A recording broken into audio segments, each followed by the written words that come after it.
Welcome to Central Illinois on the Record. I'm Paul Cicchini. We start in Las Vegas, where they came, they saw, they debated. The first Democratic debate of the 2016 presidential campaign is now in the books.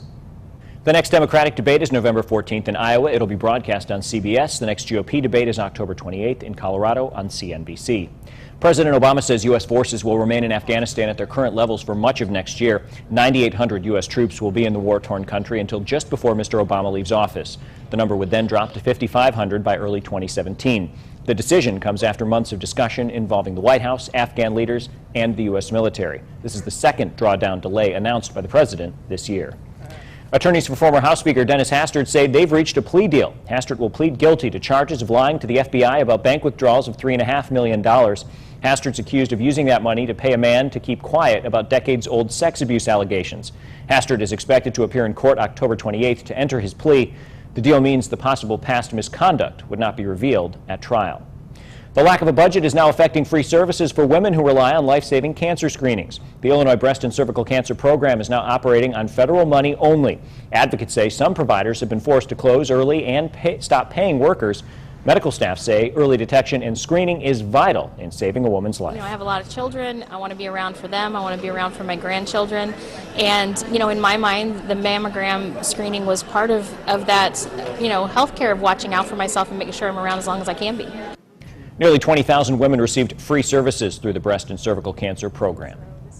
State-funded home care workers are in a battle with the governor. The union representing personal assistants is negotiating a new contract, but the union says it's been slow going since talks began in July. So far, the two sides have been stuck on proposed cuts to health benefits and training. A lot of our members don't have sick days. So if they don't have health insurance and don't have sick days, it is truly what the governor is offering to them is truly unbelievable and unfathomable. Service Employees International Union of Illinois represents more than 60,000 home care workers. The negotiations with them are among several major contract talks underway.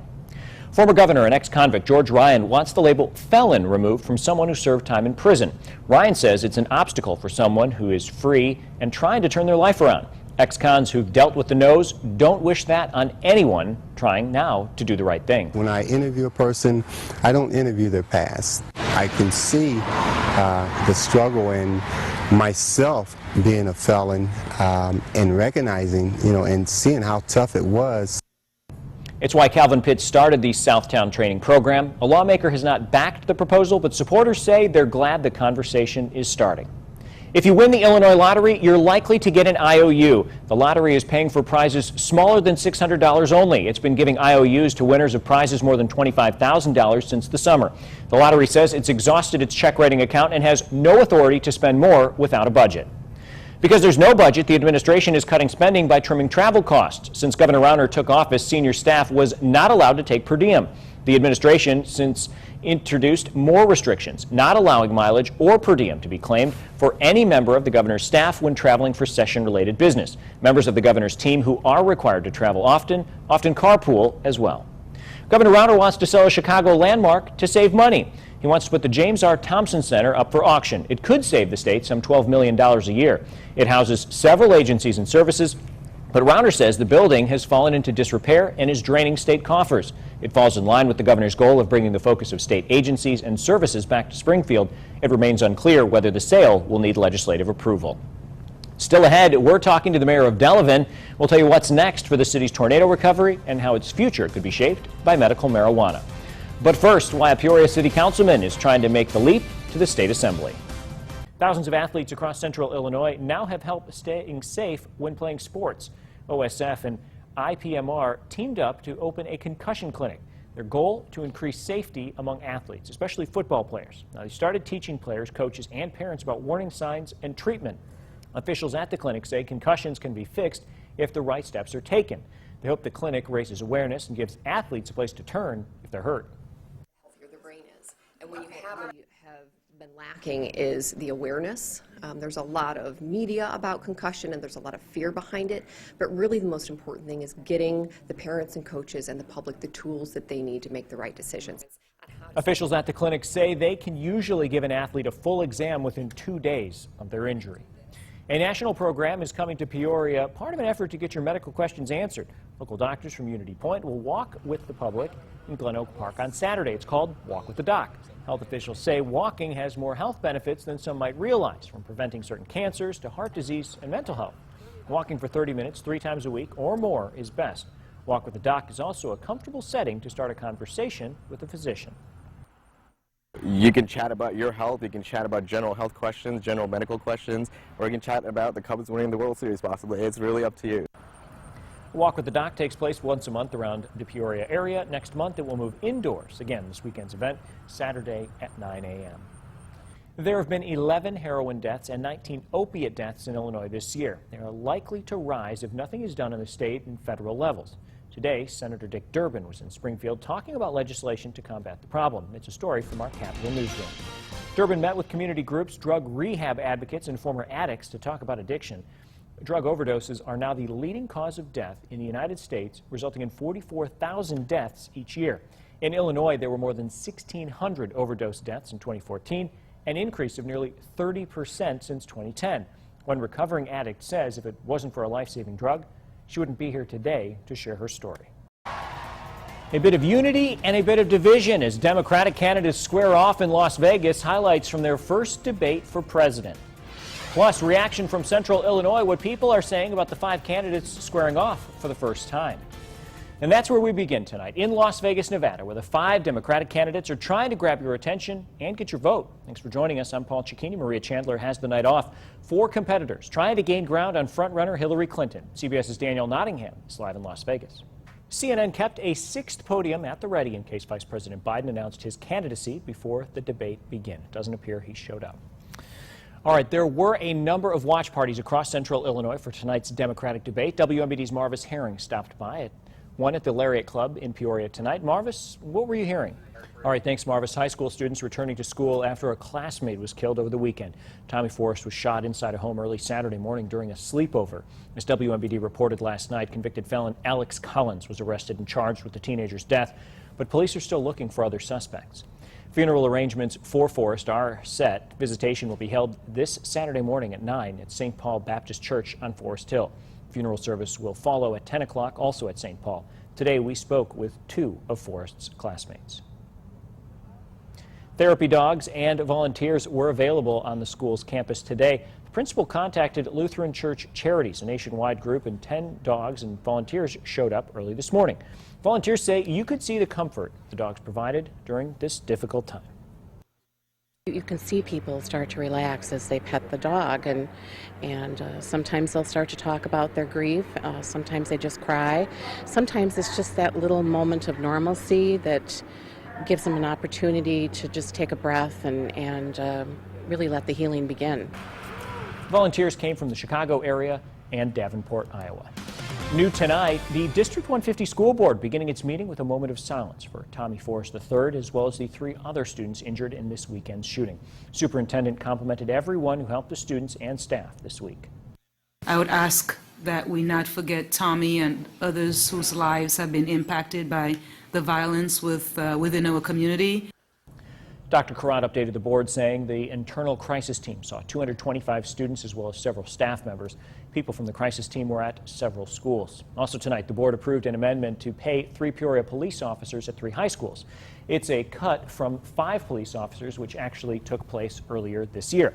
But District 150 officials tell us the amendment reinstates an agreement that provides a grant for the city to provide 2 additional police officers. Superintendent of District 150 also introducing a new recognition program for schools. We believe attendance is very, very important. If the kids are not here, we're not able to educate them. The district will now recognize the most improved attendance on a monthly basis. Manual Academy was in first place, improving its attendance from 84 to 89.5% from the same time last year. Woodruff came in second place with a 5% improvement. Peoria High earned third, improving its attendance by 4%. Bloomington Police one step closer to making a decision about body cameras. City Council listened to a presentation on the issue last night. Council members spoke with police discussing the pros and cons of the cameras. One of the biggest issues is privacy. Some experts say having the officers wear the cameras has proven to increase safety. Now, the city is using a grant to test several types of cameras. We will kind of look at some different vendors, look at them on paper, talk to other agencies who use some of these various vendors with the products, and eventually narrow our choices down to what we would like to conduct a test on. Bloomington's mayor expects officers to start wearing those body cameras in January. The layoffs planned for the Illinois Conservation Police are being postponed indefinitely. Letters were sent to affected state employees telling them of the change. WMBD told you last month about the state's plan to lay off dozens of conservation police officers because lawmakers and the governor haven't been able to agree on a budget. One of those employees tells us the postponement is good news, but the possibility of being let go remains stressful. A story now from our Capitol newsroom. Governor Rauner wants to see a Chicago landmark sold to save money. The governor announced plans to put the James R. Thompson Center up for auction. The State of Illinois Center houses many agencies and services. Rauner says the building has fallen into disrepair. And as Matt Porter explains, it seems likely by closing the Thompson Center, at least part of his vision will become a reality. It's unclear whether the sale will need legislative approval, and so far neither Speaker Madigan nor President Cullerton have commented on the idea. Still ahead, the way drivers in Illinois can support cancer research as they hit the road. Plus, an investigation into a controversial pill price. What has the New York Attorney General looking into the cost? We're following developing news tonight. Another man is in custody in connection to the shooting death of a 14-year-old. Tommy Forrest died during what police believe was an attempted home invasion in the 2400 block of North Flora. Kanan Lacey was arrested tonight. He's the fifth man arrested in the case and the fourth in 24 hours. Officers are still looking for Keangelo Marshall. A 17-year-old who is not being named is also a suspect. Last night, police arrested two other men. The arrest of a convicted felon was announced Monday in connection with the case. That brings the total number of people police say are connected to Forrest's death to 7. While police make progress on the investigation, more arrests may not necessarily speed up the grieving process for classmates who knew Forrest and the 3 other victims who were injured. WYZC's Marvis Herring spoke to local counseling professionals and has more on how you can help your kids navigate this difficult time. It's a story that's new tonight at 9. A cultivation center in central Illinois cutting the ribbon as it prepares to bring medical marijuana to Delavan. Paul Cicchini joins us in studio tonight to share what people had to say about it. Paul. Maria, there was a lot of excitement, not just from the people behind the Ace Delavan Cultivation Center, but because the promise of pot is also expected to provide jobs. Eric Chance currently works for Caterpillar, but he's interested in what's available at Ace Delavan LLC Cultivation Center. Into the cultivation worker, there's a lot of avenues for that, and there's a lot of lab testing, and there's a lot of other stuff. So much going on here right now. It's an exciting day for Illinois. It's not so much a passion for pot, but a personal connection to finding a cure for cancer, or at least some relief. I got people that have died from cancer in my family. I know, friends and relatives that currently would greatly be helped if they had medical cannabis. I'm here to help people and improve lives, and there's a lot of people out there that are, sick and that need this. Dozens of jobs are being added in Delavan thanks to the Cultivation Center, but some are highly skilled positions. Well, I'm going to be overseeing our analytical chemistry and quality control operations. I'm going to be overseeing the formulation operations. That also includes the infused edible products. And I'm going to oversee our extraction and processing operations. Dan Batesel has worked in pharmaceuticals, but this is his first foray with medical marijuana. I've never worked with cultivators before, so that's something definitely new for me. Usually the raw materials that I get are in bottles or in drums, and we're going to be receiving that here because we're going to make edibles. But I've never worked with incoming flower and leaf materials before, so that's going to be fun to learn. Because the facility is still under construction, the addition of positions will be slow. But Delavan Mayor Liz Skinner says she's excited for what's next. This will be the largest employer other than our school district. So it really is a big deal.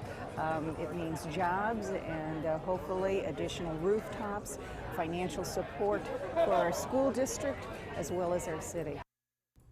Now, marijuana is being grown in Delavan, but it is not expected to be ready for dispensaries until late September or early October. If you missed our medical marijuana special last night on WMBD, you can find it at ciproud.com. Maria?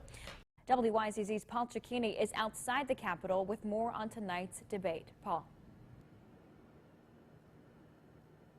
Maria, at times it was a contentious debate with Rob Mellon going on the attack after his opponent, whom he calls Goliath. Mr. LaHood and his money, they're a Goliath. And I can tell you, the only way David wins this one is if we get out and vote. Democrat Rob Mellon played the role of underdog Wednesday night as he went one-on-one with State Senator Darren LaHood. The Republican has outraised his Democratic opponent by more than $1 million. Most of my donations came in small donations, but I'm proud of that support. The conversation quickly moved past money and politics and onto abortion. Whether it's the issue of life, I'm a strong supporter of life. Proud to have the endorsement of the national right to life in this issue. Mr. LaHood considers himself a staunch pro-life advocate. You know, as a member of the state Senate, he's voted against education and feeding children. He's voted against expanding health care to low-income families. With a budget battle looming in Washington, the candidates were asked whether they would shut down the government to defund Planned Parenthood. Whenever you think about a government shutdown, it should be at the very last resort. I mean, so I don't think we should get in the habit of shutting down the government. I cannot think of a single circumstance where the Congress shouldn't be doing their job. And if they shut down the government, they are foregoing their most basic responsibility. The two also tackled the Iran nuclear deal. I am not willing to say that I would accept the Iranian deal today. You know, I need a lot more information.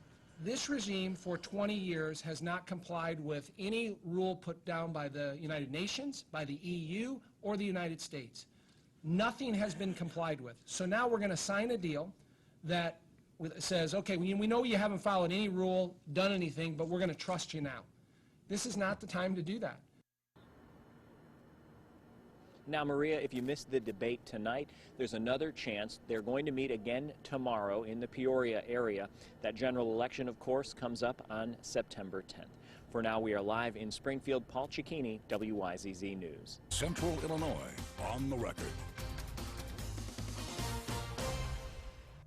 All right, welcome back. Joining the panel this week, Dr. Sharon DeMoulin-Carrat from District 150 and Bradley University Student Body President Sarah Handler. Thank you both for being on the program.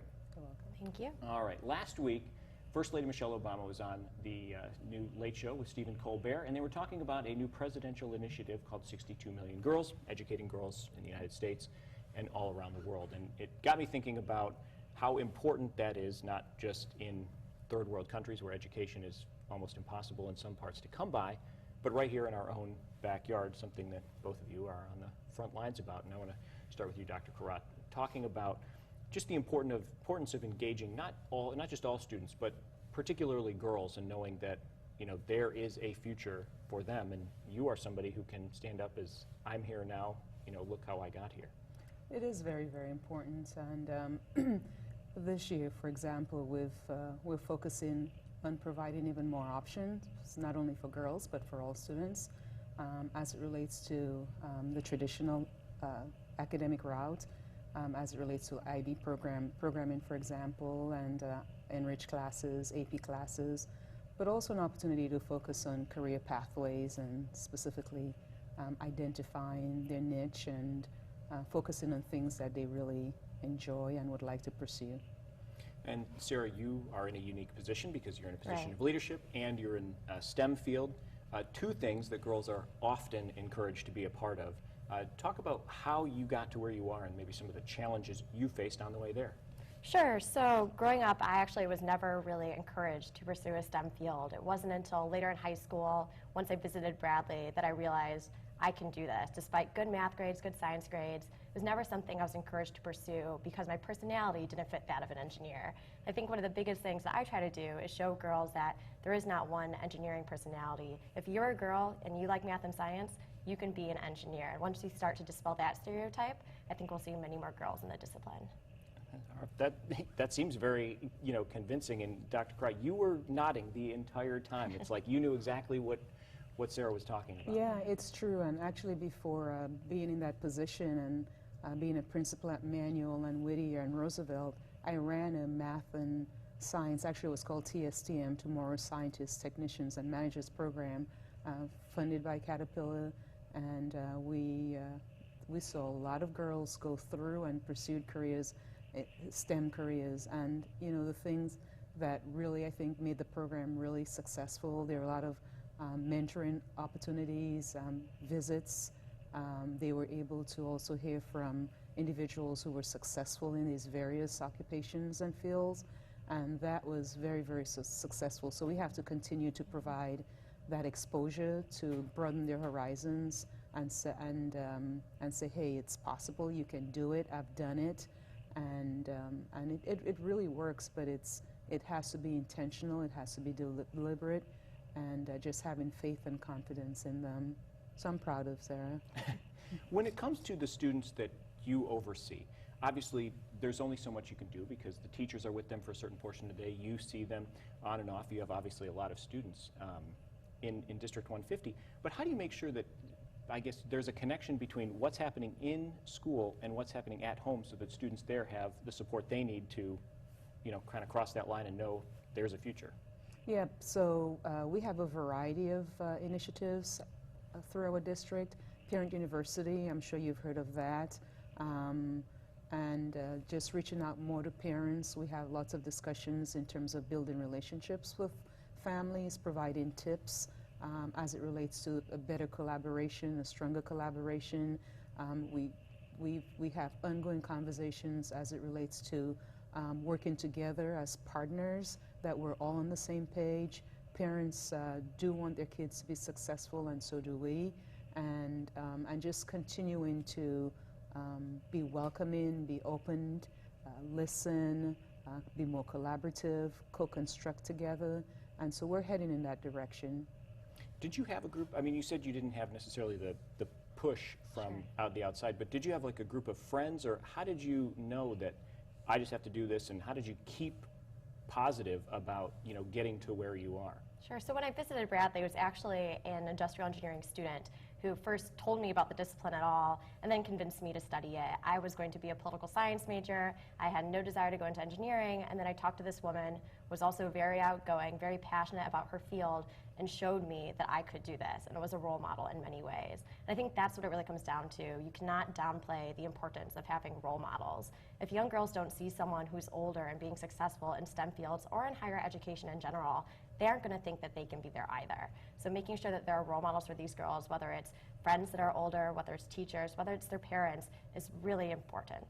And it's something that you are doing in your capacity, not just as a STEM student and as a student leader, but outside of Bradley as well, right? Absolutely. I volunteer with Girls on the Run at a local Peoria school, and making sure that girls in my position are going out and showing younger girls, hey, this is something I'm doing, this is how I'm succeeding, and you can too, is so important. You definitely have to go back and be that person that you needed when you were younger. Piggyback on that at all? It seems like really good advice for somebody who has a young girl at home. Yes, and Bradley University actually, they've actually adopted one of our schools, Sterling Middle School, particularly the athletic department, and once actually on a quarterly basis, they come in and they're role models. They have conversation with kids about college and their goals and aspirations, and so those things are very, very important.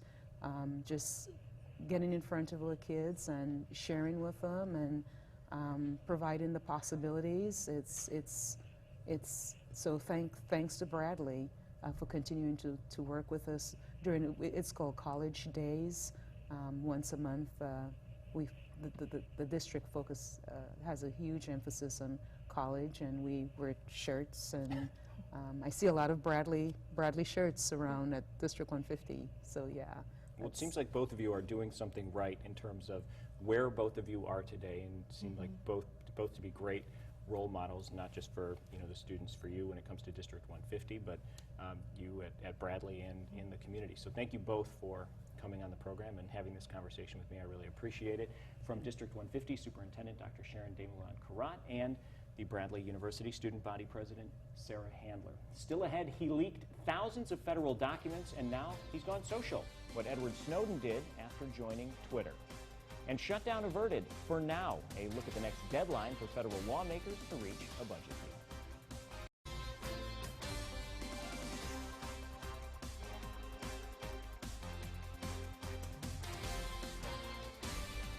All right, welcome back. Joining the program, Larry Dietz. He is the president of Illinois State University. Thank you very much for joining the program.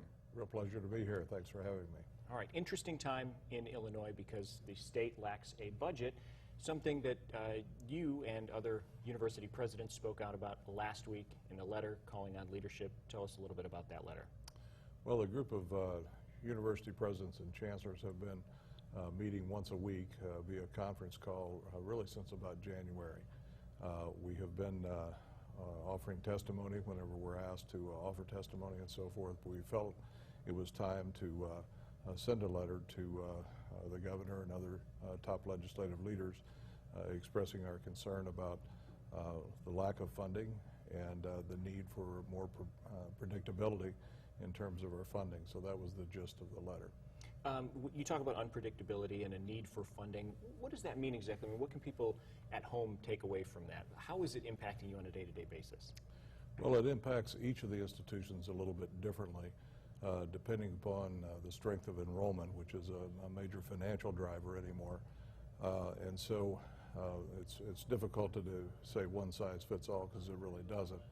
The one size that does fit all is that we don't have funding yet, and it's difficult to be able to predict the future without some of the funding. In our situation, for example, at Illinois State, the state comes up with only 18% of the budget, but that 18% for us is about $75 million. And not having any of that, or knowing whether or not it's going to be, you know, a third less of that, which is one proposal, or less than the third, or whatever, just the unpredictability has students, in particular, I think, a tad anxious in terms of the MAP program, because that's not been funded, and it has our faculty and staff, I'd say, across the state concerned about whether or not there are going to be layoffs and furloughs. In our situation at the university, we've not had any layoffs or furloughs, and we don't anticipate that occurring, but we would like to have a decision sooner versus later, and it's already later, so we really need some action on this. It's very late. So how does the university go forward? I mean, you're about halfway through the first semester, and you've got a whole nother semester coming that, I mean, the two main semesters that a college has. So how do you handle that moving forward? Well, in some respects, this is not new territory for us, in that the state has done reimbursements after school has started, and they typically are late in reimbursing us. As a matter of fact, we just received FY15 last payment for last year, last month. And so the idea that it's on time all the time, it really isn't the case, but we've never been in this situation that I'm aware of that we are this late in knowing whether or not we have any funding at all. And it's that unpredictability, it's just very difficult to plan for the future. It certainly sounds like it. So, you, like I mentioned, you're about halfway through this first semester. So, I mean, what's going right on campus right now? What can you maybe look to improve on as you go through the rest of the year? Sure. Well, when I've been asked about this, I emphasize a couple of things. Number one is that we have input into what's happening in Springfield, but we obviously don't control that. And so we know people are working hard to try to come to some middle ground on this, and we hope that that happens again very soon. But the things that we do control are our planning processes. And we have excellent planning processes at the university, and I'm sure my colleagues across the state have the same thing at their institutions. And then we also control our attitude. And I guess I prefer to have a positive attitude, and whatever we will be awarded, whenever we will be awarded, we'll say thank you, and we will scale our plans to whatever that happens to be and move forward. The university, Illinois State University, is doing well. We would do better with more predictability, but as I said, we're not laying off anybody or furloughing anybody, but we'd really like to know what our financial future is going to be from the state so we can plan accordingly. Well, I'm going to be interested to hear more about that in the near future. Thank you very much for joining the program. Thank you. Illinois State University President Larry Dietz. Still ahead, Women in Leadership. Our panel is talking about the importance of educating girls. Plus, Planned Parenthood is fighting back, what the Women's Health Group is saying after its leader spoke on Capitol Hill.